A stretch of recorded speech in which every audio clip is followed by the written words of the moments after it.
pernah menerima bingkisan. Tidak pernah menerima Saya kan bingkisan. tidak mengajukan pertanyaan apa isi bingkisan itu, kan gitu. Terima saja tidak pernah, pagi saya tahu isinya Pak. Iya. Tapi kalau dari sense Pak, 27 miliar kan nggak mungkin dalam bingkisan Pak.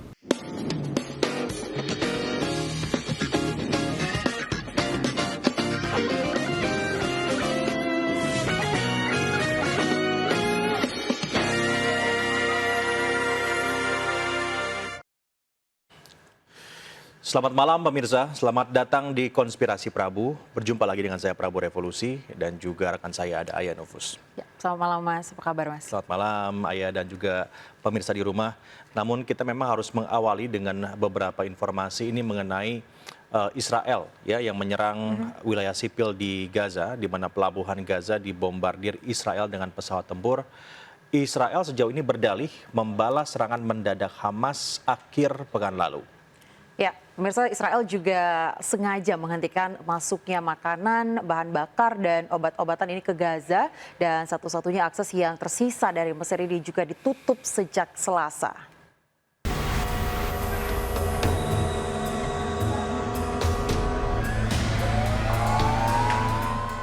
Rumah Sakit Indonesia di Gaza Utara terus menerima korban serangan Israel, baik yang terluka maupun meninggal dunia. Jasad-jasad korban membludak hingga keluar area rumah sakit. Pipa distribusi oksigen di rumah sakit ini pun rusak akibat serangan bom Israel. Jumlah tenaga medis yang tak sebanding dengan jumlah korban juga mengakibatkan para tenaga medis kewalahan. Kendati demikian, rumah sakit ini masih bisa beroperasi dengan cukup baik hingga 4 bulan ke depan. Namun rumah sakit tetap membutuhkan bantuan tenaga kesehatan, peralatan medis, dan obat-obatan. Selain warga Palestina dan Israel, sejumlah warga negara asing juga menjadi korban tewas dari konflik bersenjata tersebut.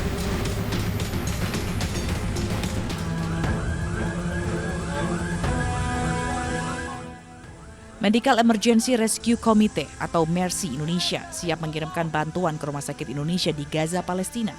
MERSI Indonesia akan mengirimkan 5 orang relawan ke Gaza, termasuk para dokter. Dokter yang dikirimkan terdiri dari dokter spesialis ortopedi dan anestesi. Selain itu, MERSI juga akan mengirim teknisi untuk membantu evakuasi korban jika dibutuhkan. Untuk mengirimkan bantuan tersebut, MERSI telah berkoordinasi dengan Kementerian Luar Negeri. Peran Kementerian Luar Negeri dan KBRI Mesir dinilai penting untuk memfasilitasi pengiriman bantuan ke Palestina melalui Mesir.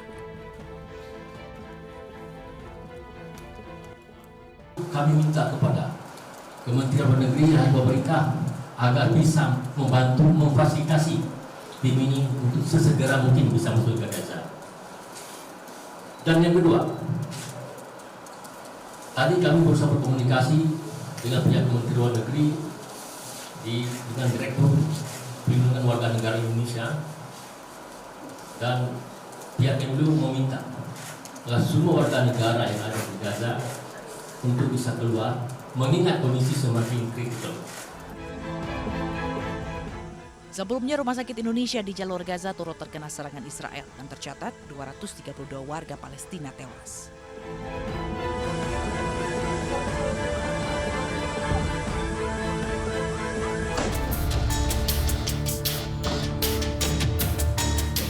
Israel menyerang pelabuhan Gaza dan meruntuhkan gedung-gedung lingkungan sipil di jalur Gaza menggunakan pesawat tempur. Serangan ini membuat orang-orang menyelamatkan diri dari wilayah Palestina yang kecil dan tertutup. Israel berdalih membalas serangan mendadak Hamas pada akhir pekan lalu yang akan bergaung selama beberapa generasi. Organisasi-organisasi bantuan memohon penciptaan koridor kemanusiaan untuk menyalurkan bantuan ke Gaza. Rumah sakit penuh dengan korban luka dan kehabisan pasokan. Israel sengaja menghentikan masuknya makanan, bahan bakar, dan obat-obatan ke Gaza. Satu-satunya akses yang tersisa dari Mesir ditutup pada hari Selasa setelah serangan udara terjadi di dekat perbatasan. Serangan Israel juga menghancurkan bangunan 4 lantai di kamp Jabalia pengungsi di jalur Gaza Utara. Akibat serangan ini, 2 orang tewas, 3 lainnya terluka.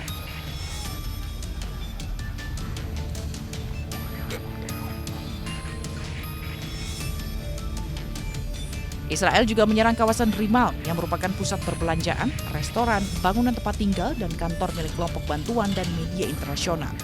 Lokasi Rimal jauh dari kota perbatasan yang terkena dampak paling parah dan kamp pengungsian miskin. Sebelumnya kawasan ini merupakan kawasan tenang yang berjarak sekitar 3 km dari pusat kota. ولا إشي ضل، لا شقة ولا ماء ولا محل، كل هذا انتسف خلال 4 ساعات أو 6 ساعات. كانوا اليهود قاضيين علينا تقريبا، كانوا يخبطوا كل صاروخ بينه وبين الثاني دقيقة أو 40 ثانية. بادوا المنطقة ولا إشي ضل، كنا محاصرين 30 شخص جوا العمارة جوا البدرون. Israel menyerang wilayah tersebut yang juga merupakan rumah bagi Kementerian Pemerintahan Hamas pada perang tahun 2021, namun tidak pernah seperti ini. Di antara jalan-jalan besar yang penuh dengan salon kecantikan, toko falafel, dan restoran pizza berada di jantung kota Gaza. Dan bagi banyak orang, besarnya kehancuran yang menimpa kelas menengah dan atas di wilayah tersebut memiliki makna simbolis. Israel juga telah memutus pasokan air dan listrik di Gaza sehingga menyulitkan warga untuk selamatkan diri. Warga kini hidup diselimuti ketakutan akan serangan Israel yang terus berlanjut. Belum ada reaksi pemerhati HAM internasional terkait serangan membabi buta Israel. Sejumlah negara di dunia mengutuk kekerasan yang terjadi antara Palestina dan Israel, termasuk juga Indonesia, di mana Presiden Jokowi meminta Menteri Luar Negeri dan kementerian lainnya untuk mengambil tindakan cepat melindungi WNI yang berada di wilayah konflik. Ya, dan ini yang menjadi kendala juga ya Mas Prabu ya, karena ada WNI yang berada di jalur Gaza yang juga masih terisolasi karena akses ke sana ditutup. Nah, ini sehingga untuk mengirimkan bantuan-bantuan ke sana pun terkendala, dan semoga kondisi WNI di sana juga kita berharap baik-baik saja ya Mas ya.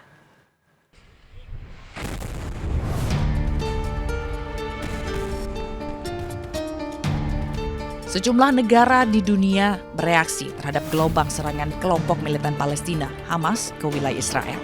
Mereka mengutuk kekerasan yang terjadi saat Hamas menyerang Israel.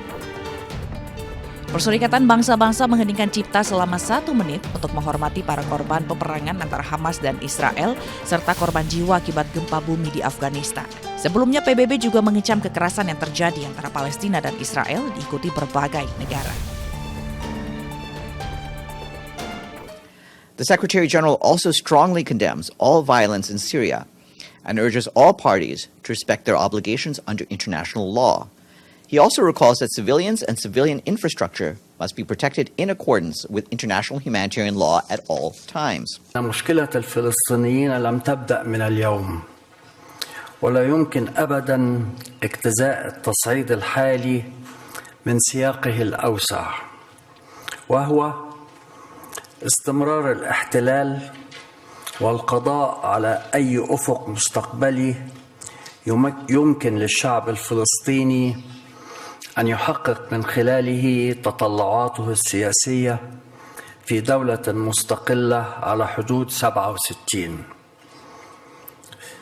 فإن تدمير حل الدولتين وخنق أي جهد للتفاوض من أجل السلام وحصار السلطة الفلسطينية ومواصلة الاستيطان وقضم الأراضي بلا توقف هي عوامل لا يمكن إغفالها في الموقف الذي وصلنا إليه اليوم. Sementara Presiden Joko Widodo mendesak agar perang antara Palestina dan Israel segera dihentikan untuk mengurangi jumlah korban manusia. Presiden meminta kepada Menteri Luar Negeri Retno Marsudi dan kementerian lainnya untuk mengambil tindakan cepat melindungi WNI yang berada di wilayah konflik. Indonesia mendesak agar perang dan tindakan kekerasan segera dihentikan untuk menghindari semakin bertambahnya korban manusia dan hancurnya harta benda. Karena eskalasi konflik dapat menimbulkan dampak kemanusiaan yang lebih besar. Saya minta Menteri Luar Negeri dan jajaran kementerian terkait segera mengambil tindakan cepat untuk melindungi WNI yang berada di wilayah konflik. Akar konflik tersebut, yaitu pendudukan wilayah Palestina oleh Israel, harus segera diselesaikan sesuai dengan parameter yang sudah disepakati PBB.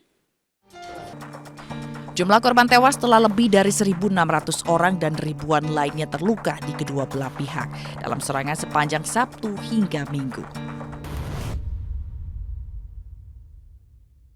Beralih ke informasi lain, Syahrul Yassin Limpo mengundurkan diri dari jabatannya sebagai Menteri Pertanian karena terjerat kasus dugaan korupsi di Kementerian Pertanian. Dan hari ini ya hari ini Syahrul Yassin Limpo dipanggil KPK untuk menjalani pemeriksaan. Namun mangkir dengan alasan mau bertemu ibunya yang sakit. Ya, dan sampai saat ini pemirsa KPK masih belum mengumumkan secara resmi status tersangka Syahrul Yassin Limpo. Padahal beberapa waktu lalu nih Menko Polhukam Mahfud MD ini mengaku mendapat informasi bahwa SYL sudah menjadi tersangka di KPK.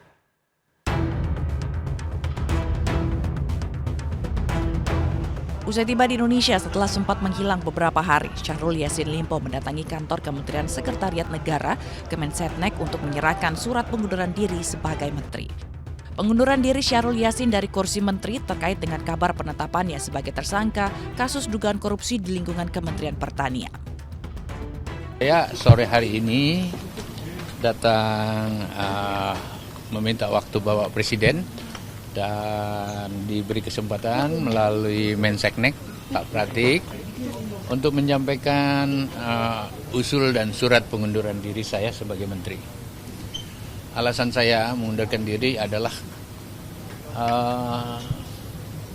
ada proses hukum yang saya hadapi dan saya harus siap menghadapi secara serius. Walaupun saya berharap jangan ada stigma dan presumption of innocence, maksudnya menghakimi saya dulu, karena tentu biarkanlah proses hukum berlangsung dengan baik dan saya siap hadapi. Pak Syahrul menyampaikan surat kepada Bapak Presiden yang isinya adalah pengunduran diri sebagai Menteri Pertanian. Itu. Jadi surat itu sudah kami terima baru saja dan oleh karena itu segera akan saya laporkan kepada Bapak Presiden. Dan sebagai tindak lanjut ini tentu saja kita akan segera menindaklanjuti ya. Nanti saya menunggu arahan Bapak Presiden.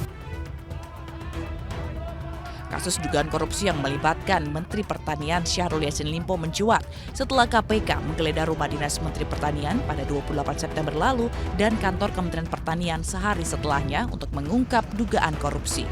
KPK mengamankan sejumlah barang bukti berupa dokumen, bukti elektronik, 12 senjata api, dan uang tunai puluhan miliar dalam rupiah dan mata uang asing. KPK juga tengah menyelidiki adanya dugaan perintangan dalam proses pengumpulan barang bukti karena ada dugaan sejumlah dokumen dirusak. Dalam kasus ini KPK sudah memeriksa beberapa pihak dan mencegah 9 orang agar tidak berpergian ke luar negeri agar dapat memenuhi panggilan tim penyidik. Meski belum menetapkan tersangka, namun Menko Polhukam Mahfud MD mengaku mendapat informasi bahwa Menteri Pertanian Syahrul Yassin Limpo sudah menjadi tersangka di KPK. Kalau expose-nya itu kan udah lama tahun tersangkanya, tapi resminya tersangkanya itu ya sudah dikeluarkan lah. Kapan Pak itu Pak tersangka? Nanti tanya ke sana aja. Usai resmi menghadap ke istana, Presiden Joko Widodo pun mengaku telah menindaklanjuti surat tersebut dan menunjuk Kepala Badan Pangan Nasional Arief Prasetyo Adi sebagai pelaksana tugas Menteri Pertanian. Jokowi juga menyatakan menyerahkan kasus ini ke penegak hukum. KPK juga terus menelusuri dugaan korupsi di Kementerian Pertanian dan telah memeriksa Sekretaris Jenderal Kementerian Pertanian Kasdi Subagiono sebagai saksi. Hal ini dilakukan guna mengusut tuntas nih pemirsa dugaan korupsi yang terjadi di lingkungan Kementerian Pertanian.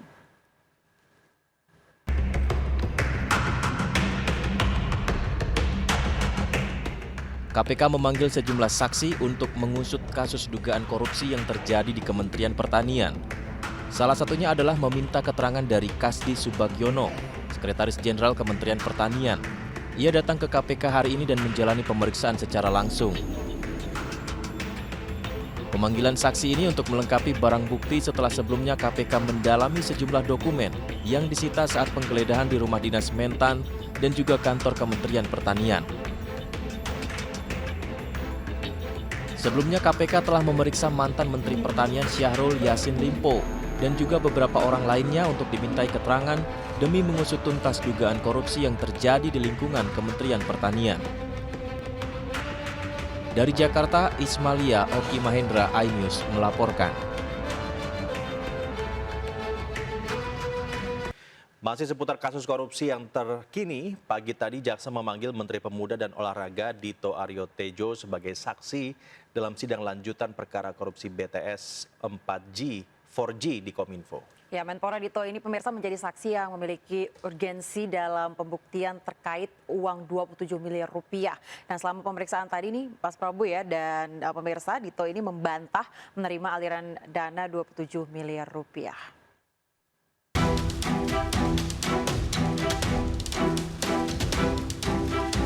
Menteri Pemuda dan Olahraga Dito Aryo Tejo hadir sebagai saksi di Pengadilan Tipikor Jakarta hari ini. Ia didatangkan terkait kasus korupsi BTS Kominfo. Menariknya, Menpora mengaku tidak kenal dengan Johnny G. Plate, meskipun pernah satu kabinet sebagai sesama menteri. Apakah benar ada bingkisan itu? Saya berdasarkan apa yang saya baca di media yang berkembang. Fakta aja? Faktanya saya tidak pernah menerima bingkisan. Saudara tidak pernah menerima bingkisan? Tidak pernah menerima bingkisan. Tidak melanjutkan pertanyaan, apa isi bingkisan itu? Kan gitu. Terima saja tidak pernah, pagi saya tahu isinya Pak. Iya. Tapi kalau dari sense Pak, 27 miliar kan nggak mungkin dalam bingkisan Pak. Katanya itu uang yang dalam bingkisan itu adalah uang, tapi uang dolar Singapura dicampur dengan katanya ya uang dolar US dollar dan Singapura dolar. Gitu ya. Jadi saudara tidak pernah menerima bingkisan itu ya. Ini kan keterangan saksi berkembang sehingga saudara dihadirkan di depan persidangan ini. Selama persidangan, hakim masih mempertanyakan misteri pemberian bingkisan yang berisi uang 27 miliar rupiah. Namun Dito Aryo Tejo tetap membantah tuduhan bahwa ia mengetahui sumber uang tersebut. Tim Liputan iNews melaporkan.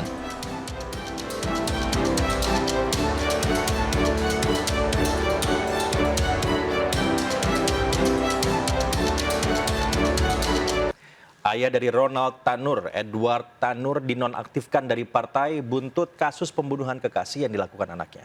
Konspirasi Prabu akan segera kembali pemirsa usai jeda.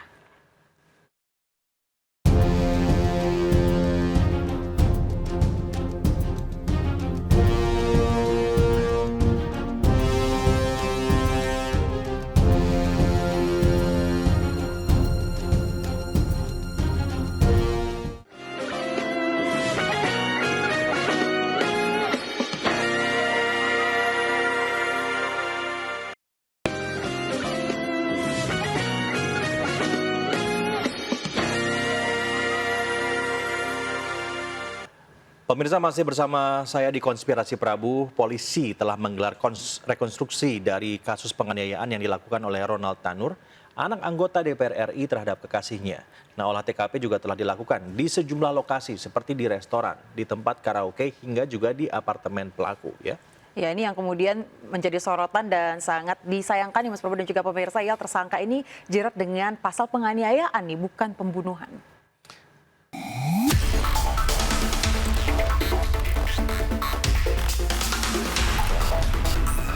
Polrestabes Surabaya menggelar rekonstruksi kasus kematian Dini Sera Afrianti. Ada beberapa lokasi yang dilakukan gelar rekonstruksi, mulai dari sebuah resto di kawasan G-Walk Citraland, karaoke Black Hole, apartemen Orchard, dan Rumah Sakit National Hospital. Reka adegan terbanyak dilakukan di tempat hiburan malam, lebih dari 20 adegan yang diperagakan. Reka adegan digelar lebih dari 4 jam. Sejumlah adegan diantaranya di basement parkiran serta di dalam ruangan karaoke. Dalam adegan rekonstruksi di basement, tersangka memberikan kesaksian mulai dari menaiki mobil, korban dianiaya, hingga korban dilindas mobil.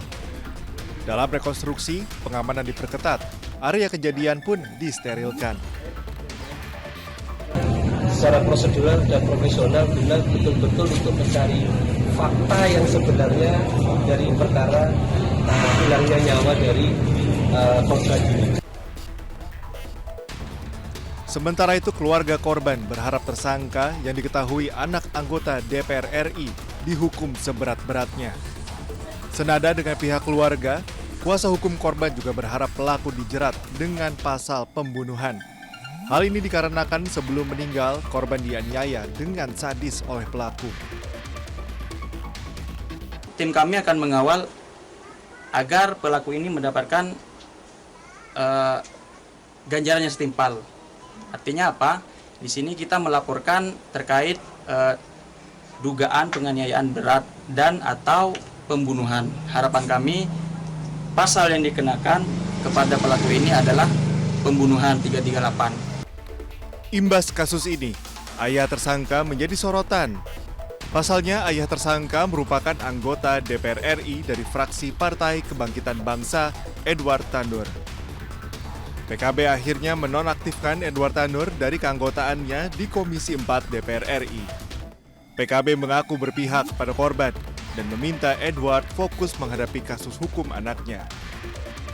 Dari DPPKB akan memutuskan sejak malam ini untuk menonaktifkan saudara Edward Tanur dari seluruh tugasnya di semua komisi. Jadi kita tarik dari komisi biar dia non komisi untuk menyelesaikan persoalan yang menimpa anaknya ini. Karena kami itu sangat prihatin terjadi hal semacam itu dan kami berharap hati kami itu ada di korban.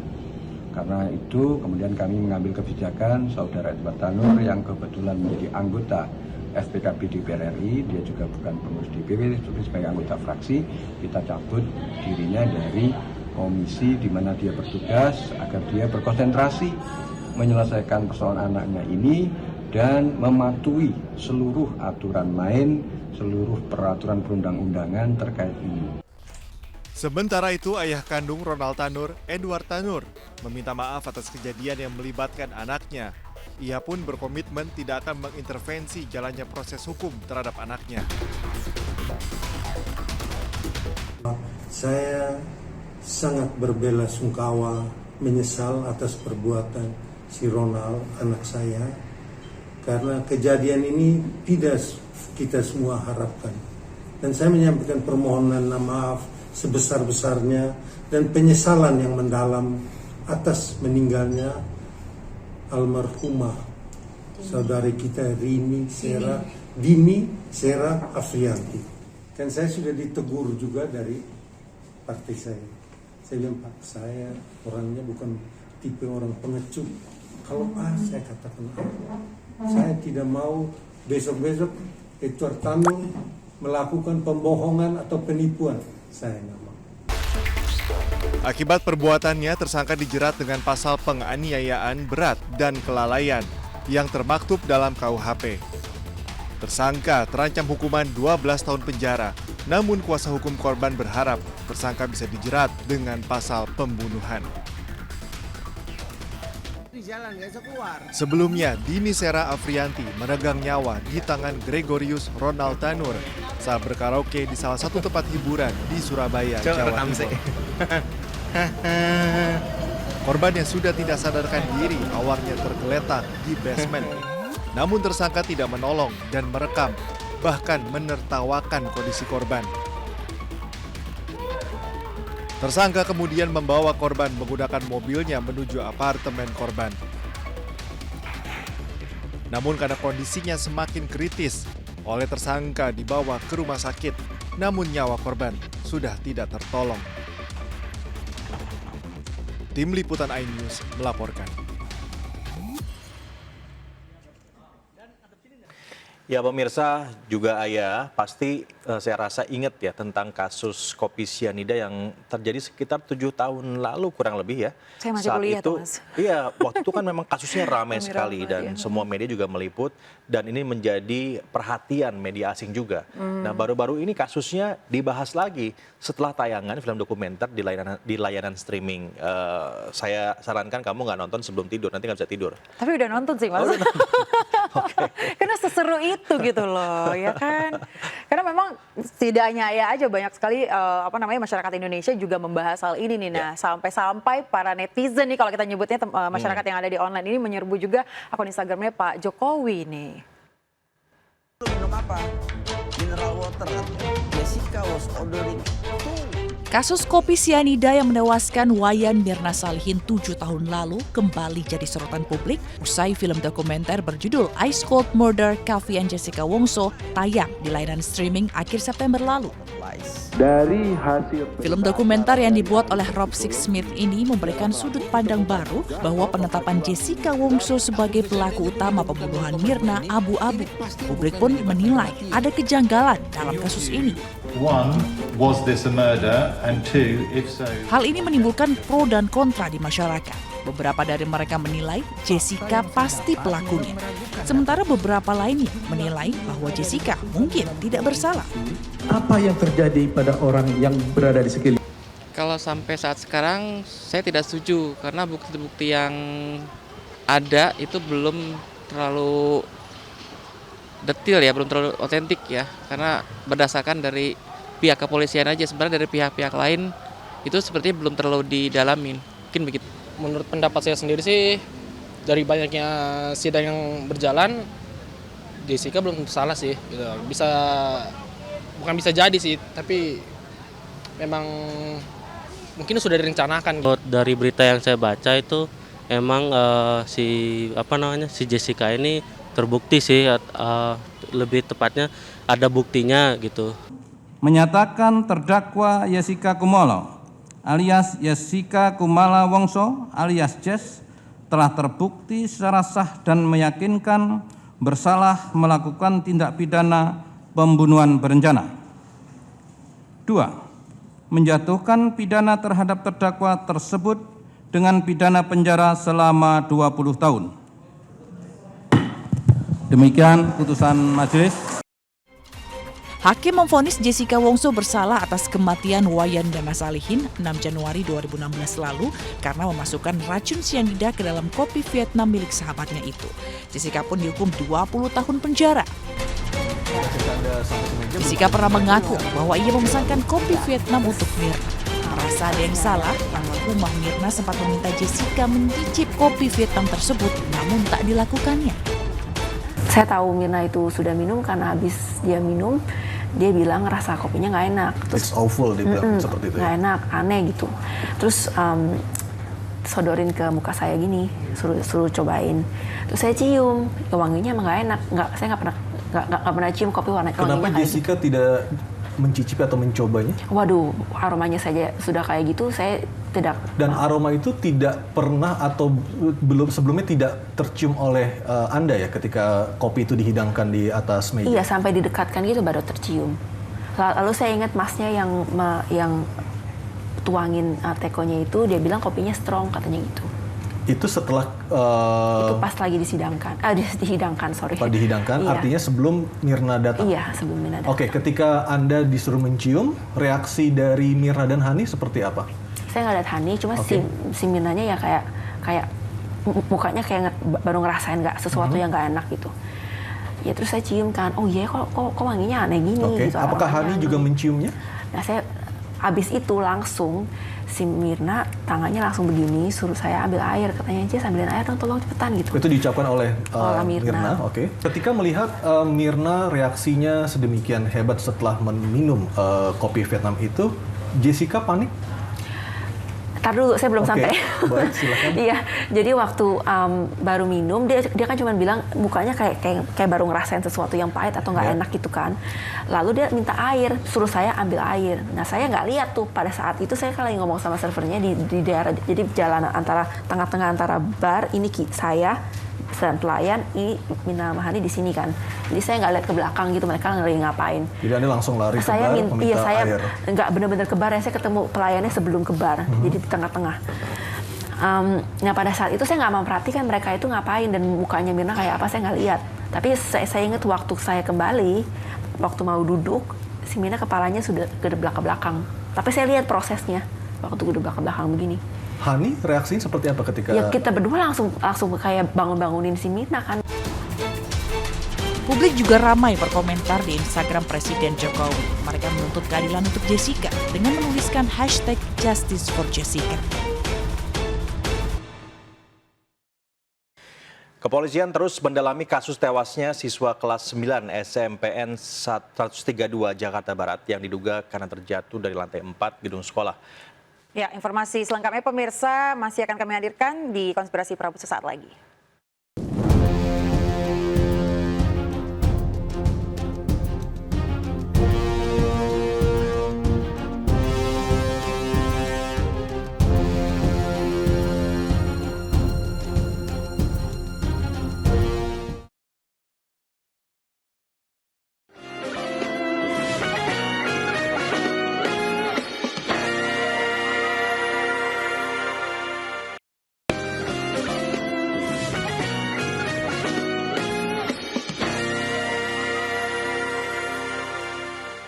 Tanda tanya mengenai tewasnya seorang murid kelas 9 SMP Negeri 132 Jakarta Barat masih belum terjawab. Nah, kepolisian hingga kini masih terus mendalami penyebab tewasnya korban. Namun muncul dugaan adanya kelalaian dari pihak sekolah. Tapi hal itu juga belum bisa disimpulkan oleh pihak kepolisian. Ya, ini kalau kita bahas kelalaian tuh mungkin aja atau enggak sih Mas? Kemungkinan besarnya tinggi nggak? Ya memang yang jelas harus lewat TKP. Dari situ kita bisa menyimpulkan secara ilmiah dan juga secara legal ya. Ada legal standingnya untuk mengetahui seperti apa sebetulnya kejadian tersebut. Oke, baik. Nah, selain pihak sekolah juga ini dari pihak Dinas Pendidikan juga masih menunggu hasil penyelidikan kepolisian juga nih pemirsa.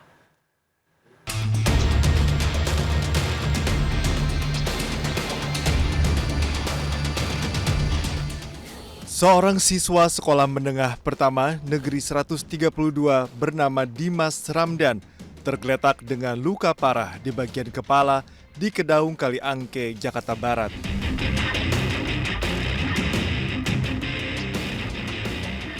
Warga yang mengetahui kejadian ini terkejut mengetahui korban tergeletak bersimbah darah. Kondisi korban yang mengenaskan membuat warga langsung melarikan korban ke rumah sakit terdekat. Namun naas, nyawa korban tak dapat tertolong. Udah kegeletak, palanya masih goyang-goyang gini. Diajanin berhenti palanya, tapi nggak tahu katanya lemah ininya dan nyut-nyutnya. Mana Bu? Loncatnya dari mana? Loncatnya? Oh, loncatnya nggak ada tahu. Orang sepi gang. Kalau udah jam 9:30 kan anak sekolah pada istirahat. Kalau dari simpang siur guru ada yang mau bolos, cuman guru ke atas. Nggak lama warga yang bapaknya Jaka ngasih kabar, ada apa Kong? Ada anak murid jatuh di belakang. Ini posisi belakang kan, belakang sekolahannya. Di lokasi kejadian kini dipasangi garis polisi untuk kepentingan penyelidikan. Usai dinyatakan meninggal dunia, jenazah dimakamkan di Pemakaman Umum Gadok, Kebonjeruk, Jakarta Barat. Tak hanya keluarga dan tetangga, namun teman-teman sekolah korban juga turut hadir di tempat pemakaman. Usai dimakamkan, pihak keluarga mengatakan belum ada keinginan untuk menuntut pihak sekolah dan menunggu musyawarah orang tua. Pihak keluarga hanya mengetahui kabar jika korban tewas karena terjatuh dari lantai 4 gedung sekolah. Ya, saya kurang tahu sih, saya baru pulang kerja, dikabarin adik udah nggak ada. Saya kehilangan banget, mendadak banget soalnya, udah sakit, nggak apa. Ini sejauh ini yang Mbak dapat informasi itu seperti apa sih Mbak kronologis kejadiannya Mbak? Katanya sih kepleset di sekolahan, cuman kurang tahu lebih detailnya gimana ya. Saya juga kerja jauh, dikabarin dia udah nggak ada. Sebelum meninggal dunia, korban sempat dilarikan ke rumah sakit terdekat.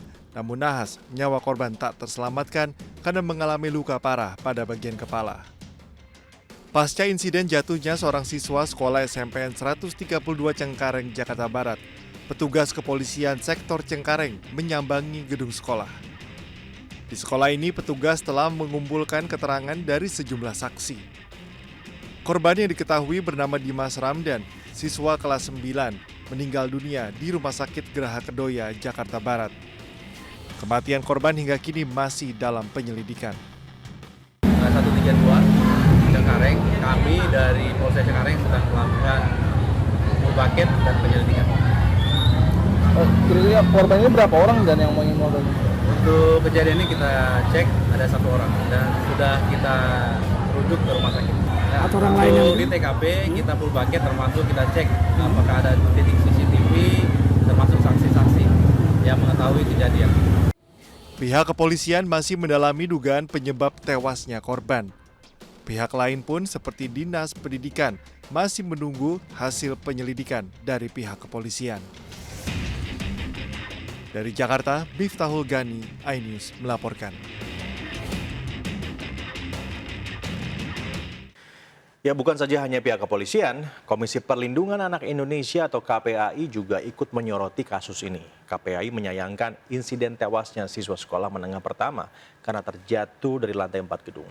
Ya, dengan kembali terjadinya hal serupa pada beberapa pekan lalu di wilayah Jakarta Selatan, pemirsa, KPAI melakukan evaluasi dan trauma healing kepada para murid, guru, serta orang tua.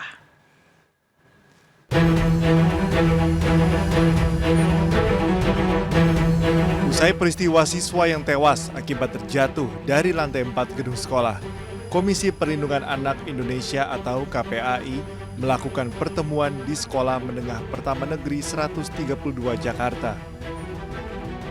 Dalam pertemuan yang dilakukan secara tertutup, membicarakan agar proses penyelidikan bisa berjalan secara transparan terkait motif dan lainnya agar bisa disampaikan perkembangannya. Selain itu, KPAI juga melakukan pendampingan trauma healing untuk para murid, guru, serta orang tua murid dan keluarga korban. Tak hanya itu, KPAI juga mengevaluasi ke seluruh sekolah terkait bangunan yang semestinya dibuat. Harapannya terakhir dan kita semua bisa mencegah peristiwa-peristiwa di mana ruang yang sangat harusnya memberi dukungan, rasa kebahagiaan, sukacita, pembelajaran, dan ternyaman kedua setelah rumah anak terjadi peristiwa yang tidak kita inginkan. Untuk KPAI sangat menghormati untuk hasil dengan cepat sesuai undang-undang karena tidak boleh berlama-lama untuk kasus-kasus anak, dan ini faktanya berbeda, bukan yang diinformasikan di awal, apalagi ada peristiwa dipicu perundungan dan lain sebagainya. Dinyatakan itu hasil penyelidikan bahwa tidak terjadi hal seperti itu. Pihak KPAI berharap kasus ini menjadi sarana perbaikan bagi sektor pendidikan dan antisipasi agar kejadian serupa tak terulang di kemudian hari. Dari Jakarta, Rizky Falufi, iNews melaporkan. Kabar baik dari BMKG soal cuaca panas yang luar biasa terjadi di Indonesia. Menurut BMKG, kemarau panjang akan berakhir di bulan Oktober ini. Iya, jangan kemana-mana pemirsa, masih di Konspirasi Prabu.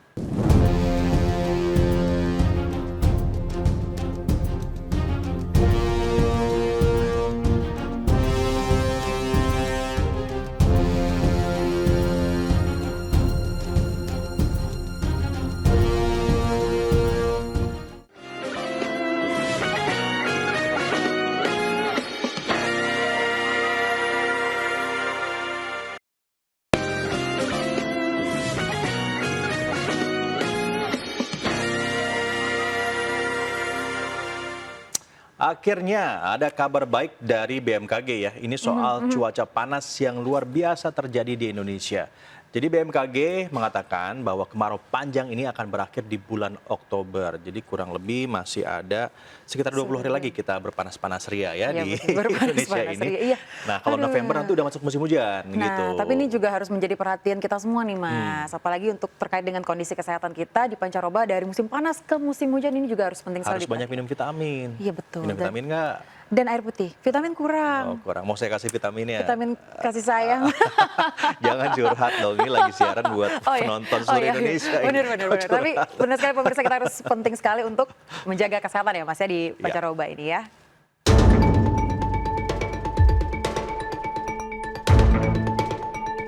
Panas terik menyengat yang terjadi selama musim kemarau panjang tahun ini karena dipengaruhi oleh fenomena El Nino dari Australia, Samudra Pasifik, serta Samudra Hindia. Pemanasan suhu muka laut di atas kondisi normal lewat tiupan angin kering mengakibatkan suhu udara terasa bertambah panas. Kepala BMKG Dwi Korita Karnawati mengatakan fenomena El Nino masih akan berlangsung hingga Maret 2024 mendatang. Sementara musim kemarau akan selesai akhir Oktober ini. Kemarau itu kan dikontrol oleh angin yang dari Australia, angin kering dan dingin. Nah, namun kali ini kemaraunya itu tidak hanya angin dari Australia yang udah rutin, tapi ada pengaruh El Nino dari Samudra Pasifik dan Indian Ocean Dipole dari Samudra Hindia. Nah, El Nino-nya ini masih akan berlangsung hingga awal tahun depan. Sampai Februari, Maret, atau Maret-April. Namun kemaraunya diprediksi berakhir secara bertahap mulai Oktober. Jadi November secara bertahap transisi ke musim hujan. Itu kemaraunya. Tapi El Nino-nya masih. Karena pengaruh dari Samudra Pasifik masih berjalan. Menurut Dwi Korita, jika dibandingkan tahun 2019 lalu, pengaruh El Nino kali ini dampaknya lebih kecil dan terkendali. Terlebih jika dibandingkan dengan El Nino kuat pada 2015 lalu. BMKG pun mengimbau masyarakat agar menjaga kondisi tubuh dengan banyak mengkonsumsi air putih dan makanan bergizi, mengingat kondisi cuaca panas terik rentan mengakibatkan tubuh menjadi dehidrasi atau kekurangan cairan.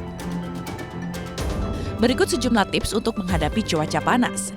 Minum air putih yang cukup untuk menghindari dehidrasi dan menjaga keseimbangan cairan tubuh, perbanyak konsumsi buah-buahan, konsumsi makanan bergizi dan seimbang untuk menjaga stamina dan sistem imun tubuh, gunakan pakaian yang nyaman, longgar, dan berbahan katun untuk bantu sirkulasi udara dan kurangi rasa gerah.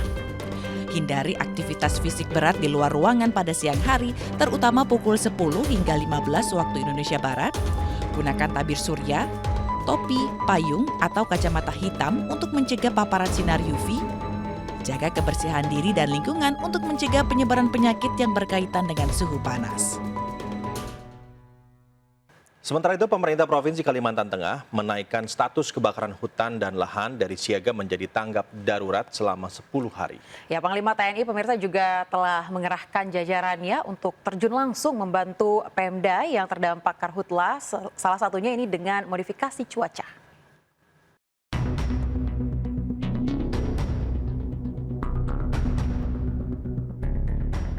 Kebakaran hutan dan lahan di Kota Palangkaraya dan sejumlah kabupaten di Kalimantan Tengah hingga kini masih berlangsung. Maraknya karhutla menyebabkan kabut asap pekat dan membuat kualitas udara menjadi tidak sehat.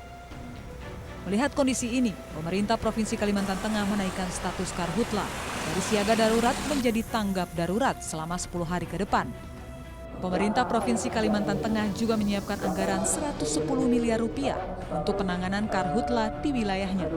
Kita pun provinsi menyiapkan anggaran 150 miliar ini 110 miliar bisa digunakan maksimal untuk dikeluarkan untuk rangka ya pelaksanaan baik pun di bidang pemadaman yang sekarang terjadi, pemadaman apinya, terus membuat pos di lapangan termasuk dapur umum.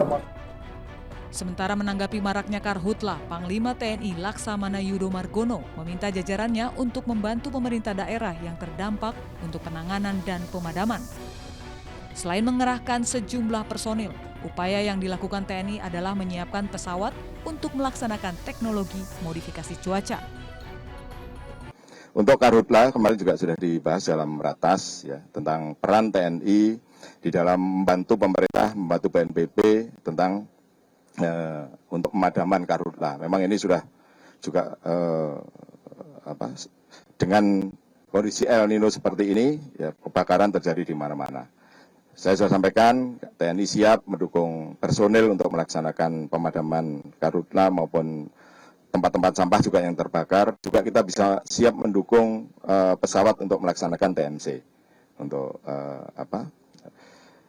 modifikasi cuaca tersebut. Dan ini sudah dilaksanakan. Nah, tapi karena memang cuaca yang panas dan kebakaran sudah di mana-mana, khususnya di Kalimantan dan juga di Jambi, kemudian di Riau, ya ini secara keseluruhan dan kita sampaikan pada Pangdam, Danrem, Dandim, para Pangkoops, UT, Pangkalan, TNI AL, TNI AU, semuanya harus membantu bersama-sama untuk itu.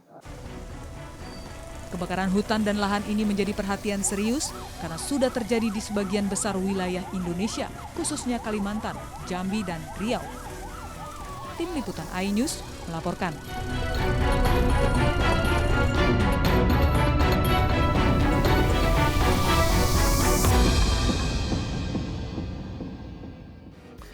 Baik, itulah informasi yang tadi kami sajikan untuk Anda semua.